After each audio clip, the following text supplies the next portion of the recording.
দিনাজপুরের বোচাগঞ্জে ধর্ষণের শিকার হয়ে বিষ পান করা এক কিশোরী হাসপাতালে চিকিৎসাধীন অবস্থায় মৃত্যু হয়েছে। শনিবার রাতে দিনাজপুর মেডিকেল কলেজ হাসপাতালে চিকিৎসাধীন অবস্থায় তার মৃত্যু হয়। বান্ডেল থাকলে প্রতি সেনমানিতে টাকা বাঁচবে। বিকাশ সেনমানি বান্ডেল কিনে জিতুন প্রতি লেনদেনে।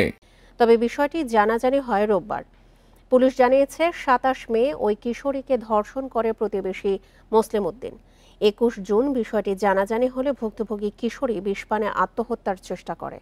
তাকে উদ্ধার করে প্রথমে বোচাগঞ্জ উপজেলা স্বাস্থ্য কমপ্লেক্স এবং পরে দিনাজপুর মেডিকেল কলেজ হাসপাতালে ভর্তি করা হয়।